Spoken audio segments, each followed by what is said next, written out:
vous accueillons pour cette deuxième audition de l'après-midi concernant des propositions de projets ou d'intérêts pour structurer une filière, ou en tout cas une production française de cannabis thérapeutique. Un projet qui est un projet porté par le département de la Creuse, enfin je ne sais pas si on peut dire le département, je ne sais pas, vous préciserez exactement, et qui est un projet qui est porté à la fois avec une dimension politique très forte, et qui est ici présente. J'imagine que vous êtes là aussi, on s'est marqué, président de la communauté d'agglomération du Grand Guéret, donc, et qui est un projet qui s'est adossé à des compétences pharmaceutiques. Voilà. Donc nous vous écoutons pour vous présenter ce projet, et puis ensuite on échangera avec différents acteurs. Monsieur le Président, Mesdames, Messieurs, merci déjà de nous avoir invités. Nous sommes vraiment ravis d'être là parmi vous cet après-midi pour vous présenter ce projet de la filière creusoise. Donc, je suis accompagnée de Monsieur Éric Oreilla, président donc, de la communauté d'agglomération du Grand Guéret, conseiller régional Nouvelle-Aquitaine, infirmier anesthésiste également en parallèle. Madame Genoveva Di Blasi, alors elle s'est inscrite INSEL Chimos, mais elle est pharmacien responsable des laboratoires Centre Lab, et moi-même, Virginie Roussel-Guibert, pharmacien responsable laboratoire INSEL Chimos. Dans un premier temps, Monsieur Éric Oreilla va vous présenter le projet creusois, la filière creusoise. Et dans un deuxième temps, on verra comment ce projet peut se mettre en place de façon très efficace et rapide en France dès le go de l'expérimentation pour permettre aux patients d'avoir les produits en temps et en heure et avec une bonne qualité, une très bonne qualité. Voilà, je laisse la parole à Éric. Merci. Bien, Monsieur le Président, Mesdames et Messieurs les membres du comité scientifique spécialisé temporaire de l'Agence nationale de sécurité du médicament et des produits de santé, la NSM, Madame la directrice adjointe, merci d'abord de l'opportunité que vous nous donnez de présenter le projet de filière que nous avons développé en Creuse. Parce que oui, nous allons vous présenter un projet. Alors pourquoi un tel projet a-t-il vu le jour en Creuse? Parce que ce département possède une histoire autour de la culture chanvrière. La production de fibres utilisée dans l'isolation phonique et thermique, l'élaboration de textiles, alimentaires, etc. Cette plante est emblématique du patrimoine végétal creusois. Des agriculteurs en connaissent la culture, des industriels savent la transformer, des laboratoires pharmaceutiques ici présents peuvent la formuler, des pharmaciens sont prêts à la commercialiser pour peu que l'autorisation soit donnée de la cultiver dans les meilleurs délais. Toute la filière n'attend plus que ce feu vert pour se structurer, se standardiser et se calibrer en un temps record. À partir du moment où l'autorisation nous sera donnée, la Creuse peut mettre en place une filière en l'espace de 9 mois. C'est un engagement ferme que je porte aujourd'hui, Mesdames et Messieurs. Dans un contexte européen et international qui a déjà pris une considérable avance commerciale et médicale, il s'agit d'être réactif. Des start-up françaises travaillent aujourd'hui sur des modes d'administration comme la vaporisation que vous avez préconisé, mais pas seulement, et vont s'installer aux USA, en Allemagne et ailleurs. En Creuse, nous sommes prêts à les accueillir et à permettre rapidement leur implantation, leur développement et leur croissance, et je suis d'ailleurs en contact avec certaines d'entre elles. Nous avons annoncé de longue date, et nous sommes précurseurs en France, même si beaucoup de territoires veulent nous emboîter le pas, que nous étions prêts à développer une filière qui est, je le répète, constituée, structurée, en total respect des normes légales, pharmaceutiques et médicales qui seront définies par les ministères concernés en toute traçabilité, sans oublier enfin les BPF, les bonnes pratiques de fabrication de l'industrie pharmaceutique. La Creuse a été le premier à initier cette démarche. Nous avons ses atouts, ses forces vives, prêtes à agir de concert de la production à la commercialisation. Nous savons également qu'il y aura une forte création d'emplois en local, notamment autour du secteur agricole et de sa nécessaire diversification, de l'industrie ou des entreprises innovantes comme des laboratoires. Ce territoire rural, ma Creuse, refuse la fatalité de la désertification annoncée. Nous croyons au contraire que le vivier de développement humain, économique et technique qui découlera de l'autorisation d'expérimenter le cannabis thérapeutique sur notre sol sera une chance qui ne se représentera pas.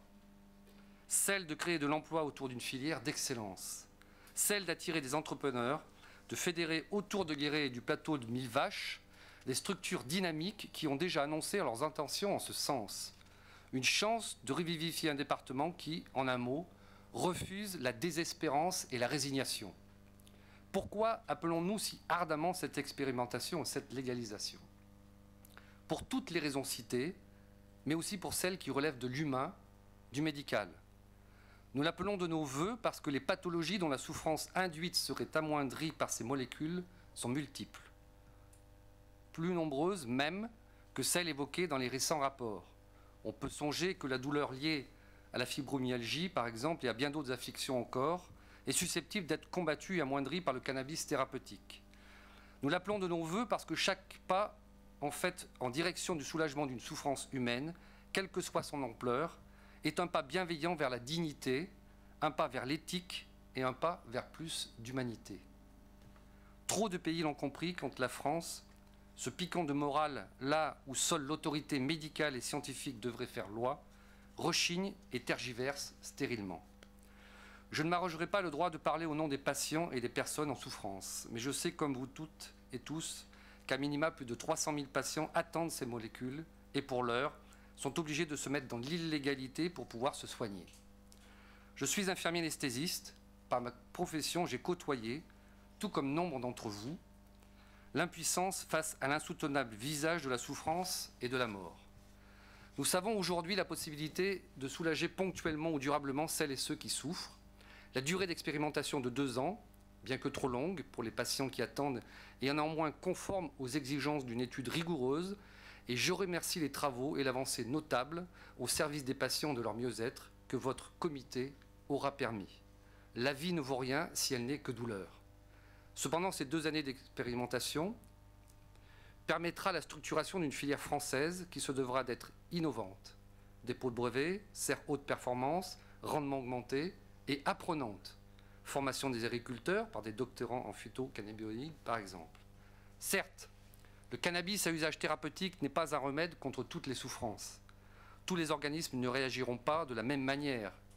Mais celles et ceux qui ressentiront un mieux-être, qui oublieront pour quelques heures leur douleur, ceux-là nous devrons, demain, les instants de répit et de mieux-être qui seront les leurs. Monsieur le Président, Mesdames et Messieurs, la Creuse est prête. Nous avons les producteurs, ils connaissent leur intérêt, ils ont les techniques, ils peuvent déployer leur art et leur savoir-faire. Nous avons les entreprises, nous avons sauvé un laboratoire pharmaceutique, Centrelab, ici présent, repris par le groupe Insel Chimos, 100% des emplois sauvegardés. Nous avons œuvré à structurer une filière, nous avons fédéré autour de nous des personnes de tous horizons. La filière creusoise, une filière de proximité, adaptable, avec pour objectif de tendre le plus possible vers une médecine personnalisée. Le cannabis d'importation pourra très vite être local demain, et je l'espère, creusois. Pourriez-vous nous mettre dans les mêmes conditions qu'un laboratoire américain ou canadien, par exemple? Par quelle fatalité nos entrepreneurs devraient être brimés d'une opportunité qu'ils attendent de saisir? Quelle discrimination!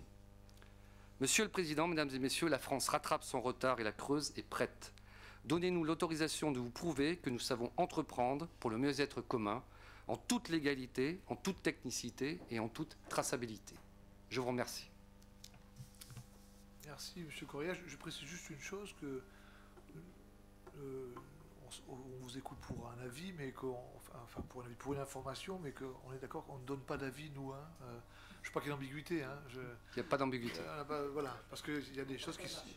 Il y a aussi des points qui sortent de notre compétence aussi, et de nos prérogatives. Mais on pensait que c'était important, effectivement, de vous auditionner dès maintenant. Merci, en tous les cas. Merci, Eric. Nous allons revenir sur des aspects très concrets pour vous démontrer un petit peu et nous proposer notre projet de mise en place de cette filière. Rapidement, je ne sais pas si vous connaissez notre structure Insel Chimos. Nous sommes un groupe pharmaceutique qui existe depuis 1966, spécialisé, laboratoire exploitant, certifié bonne pratique de distribution. Et nous sommes notamment déjà spécialisés dans la distribution de produits sous ATU, donc autorisation temporaire d'utilisation, donc pour des patients en impasse thérapeutique. Également par les médicaments expérimentaux, ou bien aussi nous sommes acheteurs et revendeurs de matières premières à usage pharmaceutique. Donc nous avons vraiment cette culture de l'importation des produits rapides pour pouvoir les donner aux hôpitaux français pour soulager les patients. Nous avons également donc l'autorisation de délivrer des stupéfiants et de les stocker. Récemment, donc, Centrelab a été repris par le groupe INSET Chimos. Et donc Centrelab est un site de production principalement, donc certifié bonne pratique de fabrication. Sa principale objectif est donc concevoir, de produire et distribuer en petite et moyenne série donc des préparations hospitalières ou des préparations magistrales. Donc vraiment une offre sur mesure également. Et donc c'est le spécialiste des préparations hospitalières actuellement, donc formulation liquide, pâteuse et solide. Également, son autorisation de stupéfiants est en cours auprès du service de Madame Richard. Donc également dans le groupe, nous avons racheté également le laboratoire d'Iverchim qui est producteur de matières premières, qui est à la fois CRO et CMO, certifié bonne pratique de fabrication. Donc voilà, un groupe complet qui peut aller de l'importation à la fabrication locale sur mesure en fonction des besoins des patients. Tous ces acteurs, bien sûr, donc, se trouvent en France avec donc une certaine proximité. Donc le site de INSET Chimos se situe à Saint-Cloud, donc en région parisienne. D'Iverchim également en région parisienne au niveau de Roissy. Et vous voyez donc Centrelab, qui se situe donc à la fois donc à Tours avec son site de R&D commercial et surtout son usine située à Guéret même, donc dans la Creuse, tout près donc du plateau de Millevaches. Revenons un peu sur les activités d'INSET Chimos et Centrelab, pour que vous compreniez un petit peu cette valeur ajoutée de cette structure. Nous sommes actuellement vraiment un partenaire privilégié pour fabriquer et distribuer le cannabis thérapeutique. Ces deux entités sont des acteurs connus et reconnus des pharmaciens hospitaliers en France pour voilà, cette distribution un petit peu particulière de produits.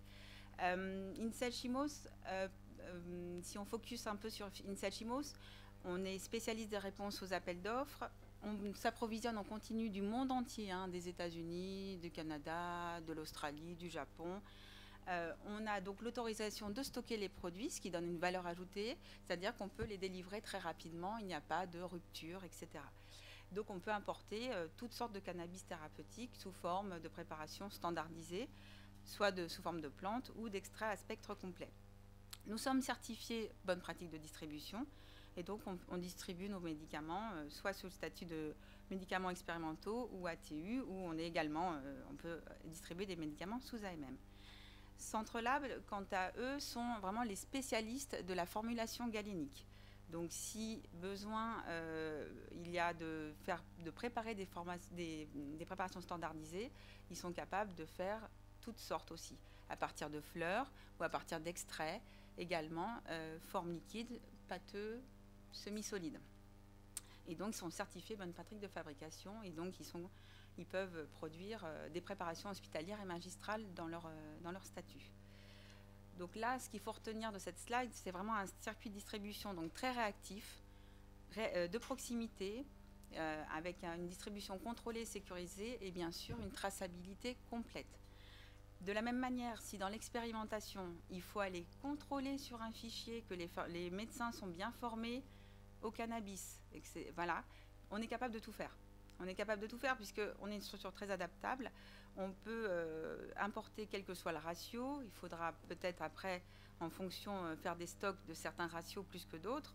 Et puis, c'est vrai que toutes les formes immédiates ou prolongées, pareil, voilà, ça peut être assez rapide. En tout cas, la mise à disposition, vous pouvez compter sur nous. Les hôpitaux nous passeront commande comme ils font actuellement sur les ATU avec des réponses aux appels d'offres. En termes de planning, on vous a mis un peu une projection de comment nous on voit cette approche du projet. Donc on est reparti de votre projet d'expérimentation avec ces fameux 6 mois de mise en place, 6 mois d'inclusion des patients et 6 mois de suivi des patients, même si ce n'est pas forcément linéaire dans la vraie vie, mais ça donne une idée.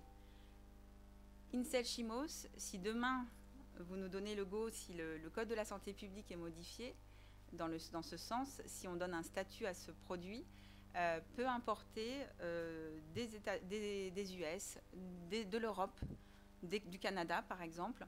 En Europe, on est déjà en contact avec la Hollande, l'Autriche. Au Canada aussi, on a de nombreux contacts avec de nombreux fournisseurs.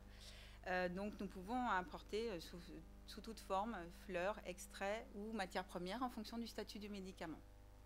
Donc ça peut se mettre en place très rapidement. Un appel d'offres d'un hôpital, en quelques heures, notre spécialiste de la distribution contacte les fournisseurs et bon, après ça prend un peu de temps pour que ça vienne des États-Unis, il y a la douane à passer, etc.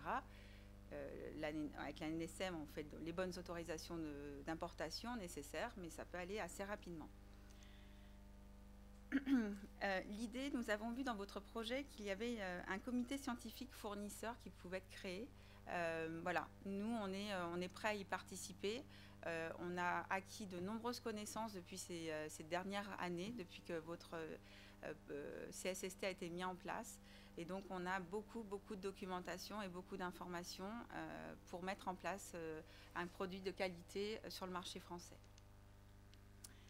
En parallèle de cela, Centrelab a déjà demandé donc, une autorisation spécifique dérogatoire pour faire des formulations galéniques en R&D à partir donc, de fleurs importées, là encore, puisque la réglementation française interdit pour l'instant l'utilisation des fleurs qui pourraient être produites en France. Donc pour l'instant, vous voyez toujours ce mot importation, mais on aimerait vraiment que ça change, ce terme. Donc pour commencer les formulations galéniques, pour commencer les contrôles qualité, pour commencer mettre en place les études de stabilité. Et de la même manière, c'est assez rapidement pouvoir aussi également procurer des préparations standardisées de cannabis thérapeutique, peut-être au cours de l'expérimentation ou juste après. Mais l'idée, c'est de se tenir prêt. Et là encore, ça peut être du sur-mesure. Si vous voyez des choses à adapter, Centrelab peut être capable de le faire. Le projet creusois, de la même manière, on est en contact avec certains agriculteurs de Creuse qui aussi attendent bien sûr les autorisations nécessaires de leur ministère, mais qui sont prêts, nous ont indiqué donc des délais aussi pour qu'on puisse vous en informer. Voilà, construction des serres, construction française par ailleurs de serres, les constructeurs Richel, qui donc peuvent mettre en place en 6 mois des serres semi-fermées à atmosphère contrôlée avec toutes les normes de compliance GACP. Ensuite, il leur faut un certain temps pour bien sûr sélectionner les variétés. Voilà, et donc ils pensent pour pouvoir produire progressivement sur 2000 m² avec un objectif de 4 tonnes par an, ce qui correspond à environ 11 000 patients si on part de 1 gramme par jour par patient. 4 tonnes de fleurs. Oui, 4 tonnes de fleurs. 4 tonnes de fleurs. J'ai posé la même question. Comment ? 11 000 patients. 11 000. Si on fait le calcul à 1 gramme par jour, voilà, 1 gramme par jour. Et bien sûr, le relais, localement, une fois les fleurs produites, pourra être l'extraction se fera donc de façon très rapprochée à Centrelab, puisqu'il y a quelques kilomètres qui séparent les producteurs et l'usine. Donc, bien sûr, avec toute la sécurité des transports, la sécurité de la filière. Enfin, voilà, pour vous montrer un petit peu concrètement, alors c'est vrai que c'est pas très gros. C'est moi qui ai fait ça. Ça fonctionne plus ici. Voilà un exemple de filière française creusoise avec la ferme bio de Pigerolles, plateau des 1000 vaches. Donc là, vous avez des photos de futures serres. Bien sûr, elles n'existent pas concrètement. Mais l'idée, c'est de vous montrer comment une serre, en fait, peut être, organisée. Donc, vous avez ici, ça commence ici, la salle de bouturage. Là, après, vous avez la salle des clones, la salle des pieds-mères ici. Et puis ici, vous avez les salles de floraison. Et puis là, la salle GMP, GACP pour le séchage. Voilà, donc c'est vraiment organisé comme une structure un peu pharmaceutique avec un flux entrant et un flux sortant. Avec donc toujours, pour l'instant, une projection sur 2000 m² avec 4 tonnes par an.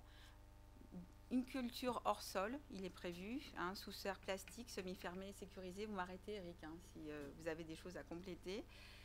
Protection contre l'intrusion des insectes, homogénéité du climat, avec une pression positive.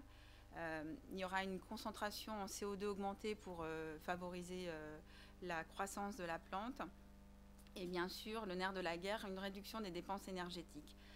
Voilà, avec du chauffage par chaleur fatale, méthanisation. Qui existe déjà pour le chanvre, c'est ça. Et donc, voilà, et nous sommes épaulés. Nous avons en interne un expert en phytocannabinoïdes qui a vraiment qui a travaillé énormément sur la culture de cannabis, et qui, c'est vrai qu'en termes de réduction de dépenses énergétiques, peut amener vraiment une valeur ajoutée au projet. Bien sûr, tout cela ne pourra être mené que si les agriculteurs ont le go du ministère de l'Agriculture. Et ça, c'est sûr que voilà, il va falloir à un moment se décider. Et bien sûr aussi également, en parallèle, il va falloir modifier le catalogue des plantes cultivables possibles, puisque actuellement ils sont limités. Donc les deux. Mais sinon, ils peuvent démarrer assez rapidement. Je passe la parole à Jenny pour la conclusion. Juste pour conclure, ce projet s'est voulu aussi un projet responsable en sens RSE, des valeurs du développement durable, parce que nous sommes dans le sociétal. Nous travaillons avec les parties prenantes locales, donc la région, l'agglomération, mais aussi la chambre d'agriculture, les agriculteurs, tout ce qui est opérateur qualifié dans la filière. Mais nous souhaitons également développer le côté talent de la région. Donc nous travaillons avec le Pôle emploi et nous souhaitons créer des valeurs et des emplois dans la région, que ce soit dans la partie agriculture, mais aussi sur la partie scientifique et pharmaceutique. Bien sûr, les conditions de travail, et avec un respect qui se rejoint dans l'environnement et aussi dans la sécurité du produit, parce qu'on n'en parle pas beaucoup, mais ça sera, je pense, continuer à être considéré comme un stupéfiant. Donc dans ce cas-là, la proximité avec les agriculteurs, ça va sécuriser le transport et les temps de transport. En conséquence, on va avoir un bilan carbone qui sera réduit. Et grâce aussi aux initiatives locales des agriculteurs, on pourra parler d'économie circulaire, parce qu'il y a beaucoup d'initiatives qui tendent, comme la méthanisation, comme l'utilisation de CO2 pour réchauffer, à, entre guillemets, recycler cette empreinte carbone. Une réduction des pesticides, et aussi, en ce qui me concerne, à l'usine, un recyclage des eaux usées. Et sans parler de l'économie, je pense qu'Eric a bien évalué le projet.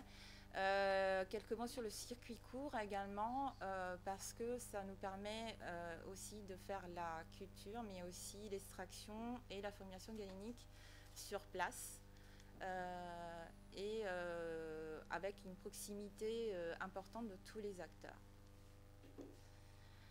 Sans oublier la traçabilité du produit, que ce soit en termes de ratio, mais que ce soit aussi en termes de qualité et de qualité au égard à la monographie qui, j'espère, va bientôt sortir,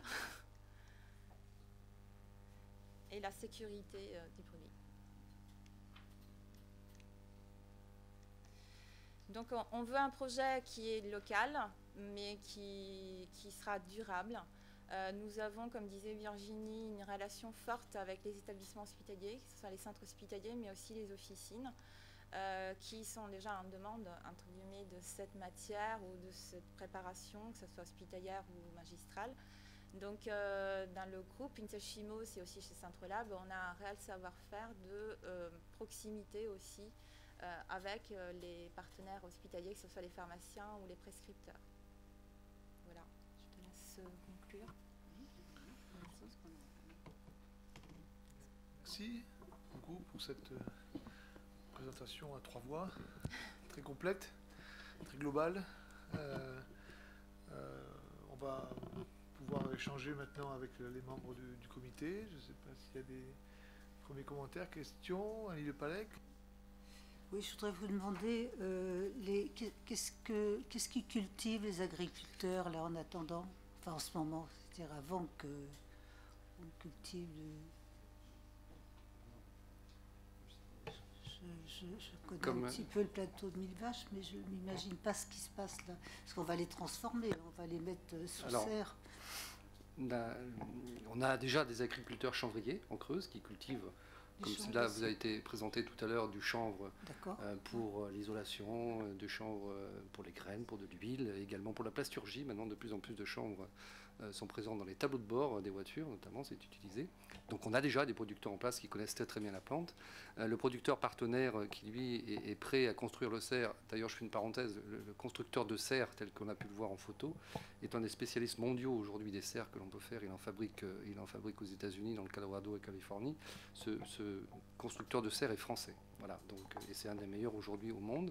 Donc cet agriculteur-là a déjà une activité agricole et nous travaillons bien dans le but de la diversification agricole. C'est-à-dire que nous ne souhaitons pas qu'un agriculteur, par exemple, arrête tout du jour au lendemain pour ne faire que du chanvre. Hein. Donc diversification agricole, vous voyez une serre effectivement de 2 hectares, donc qui pourrait lui amener des compléments de revenus. Il faut savoir que sur les territoires ruraux comme chez nous, un agriculteur aujourd'hui peut travailler 60 à 70 heures par semaine pour 700 € par mois. Donc vous voyez qu'à bout d'un moment, ça ne peut plus tenir. Donc c'est vraiment aussi cet objet à la fois, on va dire d'abord humain pour les patients qui en ont bien besoin, et aussi un effet économique pour les territoires ruraux en souffrance. D'accord, donc ça serait un travail en plus, quoi, c'est ça? Oui, diversification agricole, c'est-à-dire que c'est un travail en plus. Nous n'aurons pas des fermes spécialisées, en tous les cas ce n'est pas notre souhait, après, mais nous n'aurons pas des fermes spécialisées ou de grands groupes qui ne feraient que ça. Vous avez dit avec un monopole. 2 hectares, c'est pas ce que j'avais cru comprendre. 2 mois. La serre ferait 2000 m², pardon. Merci. 4 tonnes par an, donc voilà. La vision d'avenir s'est révélée, c'est un lapsus en fait. Oui, mais c'est un exemple d'un agriculteur qui est partenaire. Il faut savoir qu'aujourd'hui, la Chambre d'agriculture, à travers sa présidence et celle du soutien à fond le projet, et que nous avons présenté un exemple. Mais aujourd'hui, j'ai au moins une quinzaine d'exploitations agricoles sur la Creuse qui sont prêtes, y compris demain, à construire également des serres. Donc on est vraiment dans une addition. On a donné un exemple sur une serre bien précise parce que l'agriculteur est prêt à partir, a les investissements, il ne donne que le feu vert, a déjà fait faire les plans par le constructeur de serre, est prêt. Mais bien évidemment, je peux vous garantir qu'autour, ça crée une certaine émulation et d'autres agriculteurs sont prêts à y aller. Merci. Concernant vous avez évoqué des liens très forts, je me tourne vers la partie plus pharmaceutique, des liens très forts avec les pharmacies hospitalières, les PUI, les hôpitaux, qui correspondent à une grande partie à vos missions actuelles, enfin à votre raison d'être actuelle. Et comment vous interfacez avec les pharmacies d'officine? Actuellement, vous n'avez pas de relation directe, parce que vous avez beaucoup de produits hospitaliers, on est d'accord. Donc là, dans le projet, comme vous avez pu le voir, évidemment il est prévu qu'il y ait une dispensation en médecine de ville, enfin une prescription en médecine de ville, une dispensation en médecine de ville, c'est important, donc auprès de différentes officines. Dans ce cas-là, vous auriez un fonctionnement assez conventionnel comme les laboratoires pharmaceutiques, c'est-à-dire en passant par les répartiteurs, en passant par des filières habituelles, quoi. Hein? Même chose, on est un laboratoire pharmaceutique classique. Hein. On ne distribue pas des médicaments classiques, mais sinon on a tout, on est dépositaire aussi. Si vous voulez, par le statut d'exploitant, on ne va pas rentrer dans le détail, mais on est dépositaire. Et donc, on peut vendre à un grossiste-répartiteur aussi, et on pourrait même vendre directement à la pharmacie. Après, c'est juste en termes de gestion. Mais sinon, on pourrait. Rien ne nous l'interdit. Je comprends. D'autres questions? D'autres commentaires? Moi, je suis assez...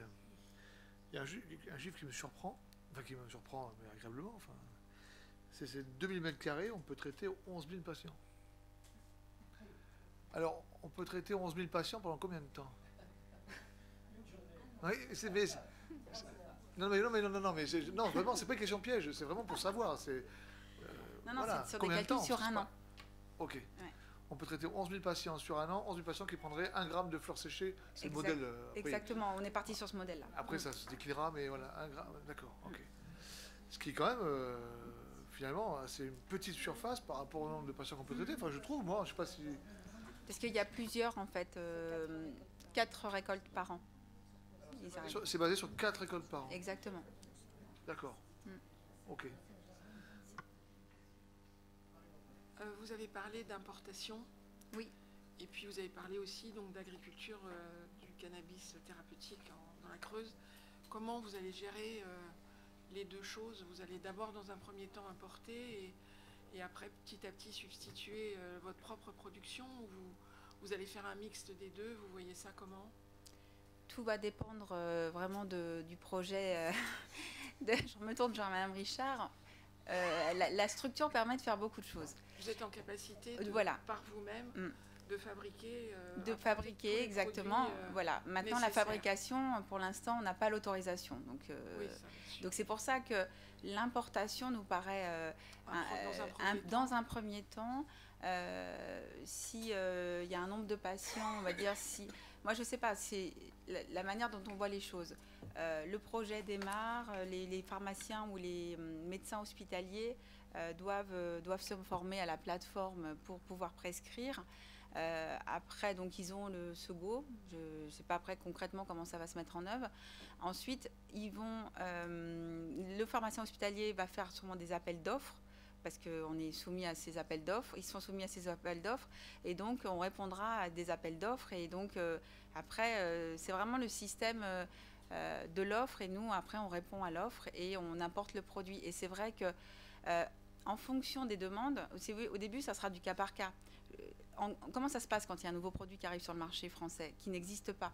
Au départ, on apporte 1 boîte, 2 boîtes, et ensuite on fait un stock, parce qu'on voit que le produit, le besoin, les hôpitaux le connaissent de mieux en mieux, ils veulent l'utiliser pour leurs patients. Donc on fait ça, et donc on aura des stocks de certains ratios. Peut-être qu'il y a des ratios qui vont être plus utilisés que d'autres. Je ne sais pas si je pense que personne n'a encore la réponse. Et donc voilà, on pourra Incel, le produit, s'il est stocké chez Incel, le lendemain, il est donné aux hôpitaux. Juste une précision, effectivement, par rapport à tout ce qui va se passer par la suite pour l'approvisionnement. Enfin, là, pour l'instant, rien n'est arrêté du tout. Donc là, c'est vraiment des propositions que vous faites tout à fait. Par rapport à ce qui peut se produire après. Donc après, déjà, l'avis du CCST, l'avis de l'agence, etc. Avec également des dialogues avec les différents ministères concernés. Donc voilà, il y a un certain nombre de choses qui pour l'instant ne sont pas du tout arrêtées. Donc c'est vrai que c'est important de vous écouter aujourd'hui pour savoir ce que vous pouvez proposer à ce stade. Et effectivement, on voit que vous pouvez proposer différents, en tous les cas, pratiquement à tous les niveaux, vous proposez en tous les cas une solution. Mais c'est vrai que là, on n'est pas du tout sur une procédure d'appel d'offres ou quoi que ce soit par rapport à tout ce qui va se passer après. On réfléchit, je vous dis, ce que je voulais préciser aussi, c'est qu'on vraiment là, on réfléchit à la structuration de la phase expérimentale dans un premier temps. On n'est pas tout seul à réfléchir de toute façon sur ce projet-là.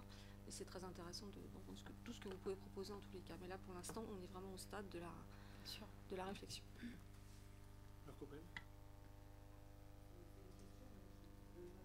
La salle, je la pose. En fait, est-ce qu'on peut imaginer, parce que vous dites que vous répondez à un appel d'offres, mais qu'en fait, ce sont essentiellement les PUI qui font les appels d'offres. Actuellement, est-ce qu'on peut imaginer que ce qui est...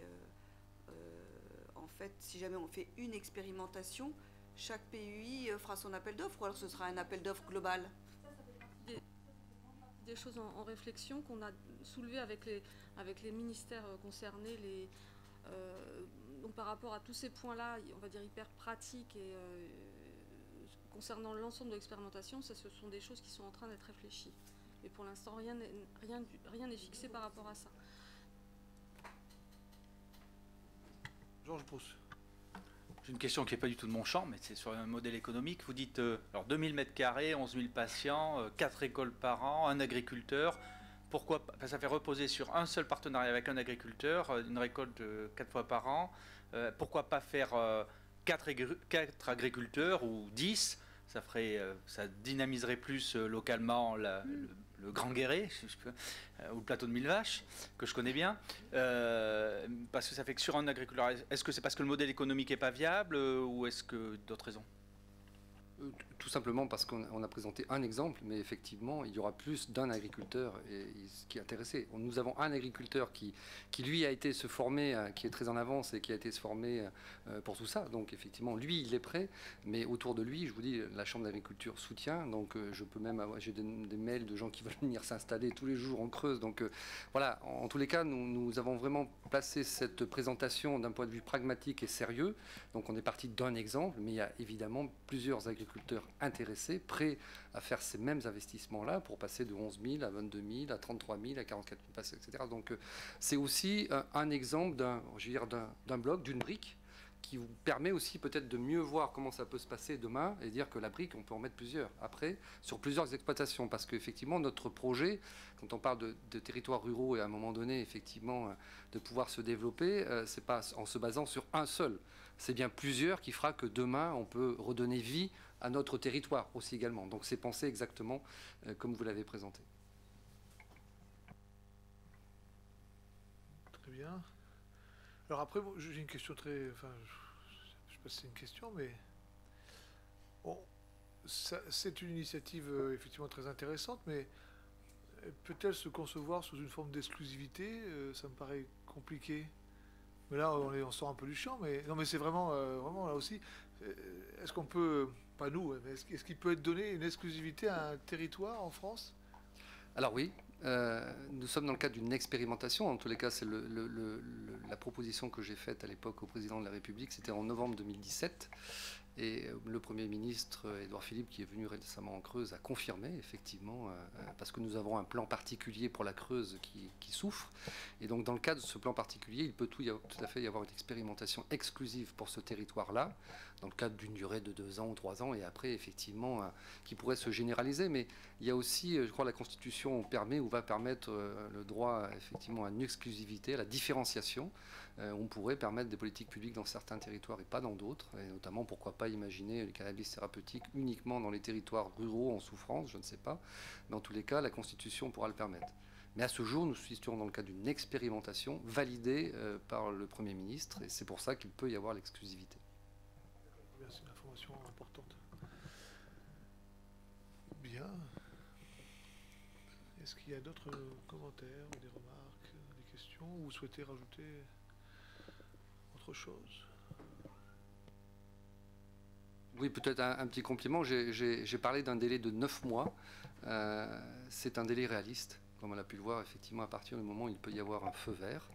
Il y a 6 mois à peu près de construction de serres, de mise en place, après de mise au point, et très vite, nous pouvons produire, quelle que soit à la limite la saison, parce qu'on peut faire 4 productions par an, comme nous sommes sous serre. On maîtrise mieux les conditions. Voilà, donc le délai de 9 mois est tout à fait réaliste. 9 mois pour proposer la première récolte ou la première préparation pharmaceutique? Plutôt la première récolte, mais voilà. En parallèle. Oui. En parallèle, on travaille aux préparations pharma, donc on veut être prêt. En parallèle. Clairement, on sera prêt. 9 mois, construction de la serre comprise. Ok. Alors le producteur avec lequel nous travaillons sur le plateau de Mille Vaches ne fait que du bio. Il fait déjà du porc bio, il fait la production bio. Voilà, nous sommes partis effectivement. Alors je ne sais pas si après sur plusieurs agriculteurs on sera forcément toujours sur le même modèle, je ne sais pas. Mais celui-ci avec qui nous travaillons et avec qui nous avons pris l'exemple et qui est déjà très en avance ne fait que du bio. Juste une petite précision. Ils essayent de voir si ça peut être bio, mais vu que c'est sous serre, le cahier des charges pour être bio exclut la serre en fait. Donc, voilà. D'inspiration bio. Voilà. Et éco-responsable. Bio-like. Voilà. J'ai noté en tout cas. Très bien. Enfin, durable. Enfin, tout ça. Okay. Oui, méthanisation. Il y a déjà des méthaniseurs, donc il a déjà installé tout ça. Donc on est vraiment dans une économie circulaire aussi quelque part. Donc on a voulu le projet le plus vertueux possible. Les circuits courts. circuit Puisque court. vous êtes au centre de la France, presque. Exactement. C'est pas vraiment ça, le centre de la France, c'est le Puy-de-Dôme, Ouais, le Cantal, c'est quoi non, c'est plutôt... Ouais, je le Puy-de-Dôme n'est pas loin, mais bien. nous sommes à 3h30 de Lyon, 3 heures de Bordeaux et 3 heures de Paris, donc on pense que, effectivement, voilà. Ce qui compte, c'est la Creuse, proximité c'est de Clermont-Ferrand. C'est ça. Je suis d'accord pour aller régulièrement à Clermont-Ferrand. Nous sommes à 1h30 de Clermont-Ferrand, donc voilà. Après, c'est quelqu'un de très d'humour. Vous avez une dernière remarque, Olivier Palec? Oui, enfin, c'est un petit peu bon, vous parlez des... on en a parlé tout à l'heure, réduction des pesticides. Alors, ça m'a étonné parce que vu que vous allez réduire quoi, vu que c'est pas encore commencé? Vous allez réduire quels pesticides? Non, puisqu'on est en train de parler de bio et tout ça. Oui, effectivement, une serre, ça ne peut pas être bio. Quand vous voyez ce qui se passe en Andalousie, j'espère que vous ne ferez pas la même chose avec le chanvre. Oui. C'était pas uniquement pour le cannabis, hein. C'est la collaboration avec les différents acteurs qui prend en compte aussi l'absence de pesticides dans les cultures en général. Donc, ce qui fait déjà l'agriculteur de la ferme de Pigerolles pour ses cultivations bio, mais ça ne concernait pas uniquement le cannabis. La serre permet la protection contre l'intrusion d'insectes, en fait. C'est naturel, on va dire. Voilà. Il y a des... Et probablement, il va falloir prévoir une protection contre l'intrusion de plus gros insectes. Oui. Ah, ça... C'est non, c'est prévu une question également. toute bête, mais j'imagine que les autorités vont demander des cahiers des charges aussi de cet ordre-là. Les serres Richel vendent déjà donc à... Voilà, elles sont sécurisées, multi-sécurisées, donc avec des caméras partout, etc., etc. Parfait.